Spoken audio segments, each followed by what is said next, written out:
I am a Filipino, inheritor of a glorious past, hostage to the uncertain future. As such, I must prove equal to a twofold task. The task of meeting my responsibility to the past, and the task of performing my obligation to the future. I sprung from a hardy race, child of many generations, removed of ancient Malayan pioneer. Across the centuries, the memory comes rushing back to me of brown-skinned men putting out to sea in ships that were as frail as their hearts were stout. Over the sea, I see them come, borne upon the billowing wave and whistling wind, carried upon the mighty swell of hope.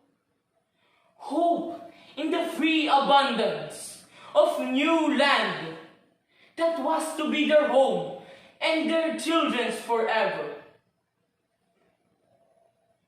This is the land they sought and found. Every inch of shore their eyes first set upon. Every hills and mountains that beckon to them with a green and purple invitation. Every mile of rolling plain that their view encompassed. Every river and lake that promised a plentiful living. And the fruitfulness of commerce is a hallowed spot to me. By the strength of their hearts and hands, by every right of law, human and divine. This land and all the appurtenances thereof, the black and fertile soil,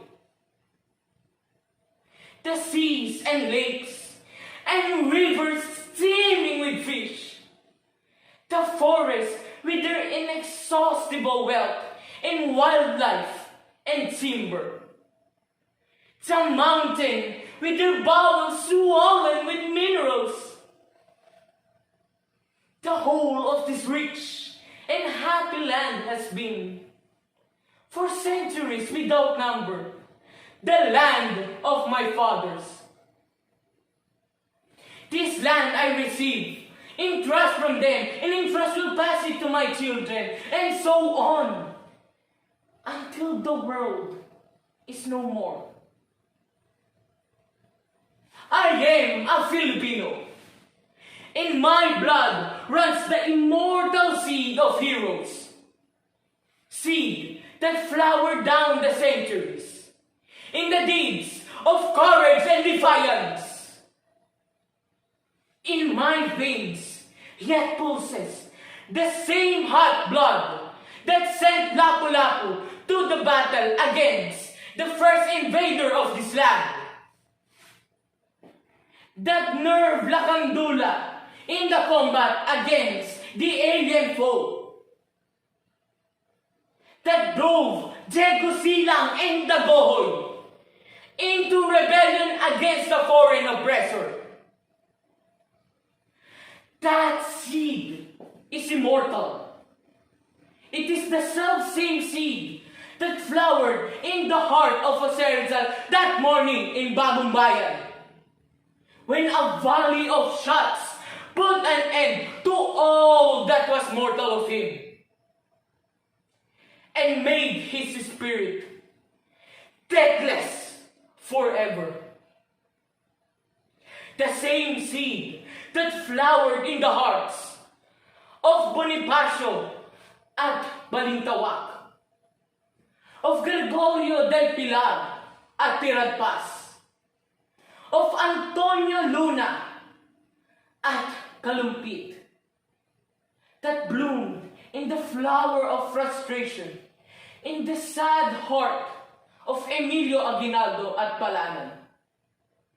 And yet, burst forth royally again in the proud heart of Manuel and Quezon, when he stood at last on the threshold of ancient Malacanang Palace, in the symbolic art of possession and racial vindication.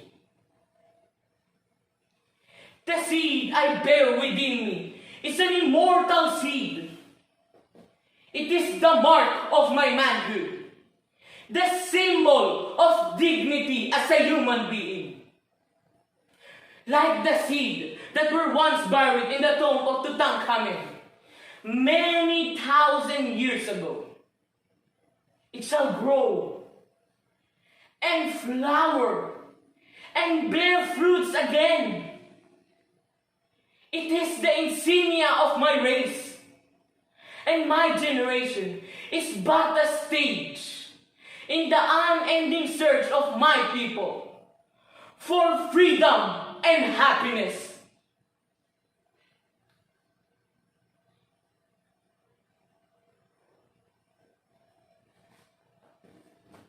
I Am a Filipino by Carlos P. Romulo.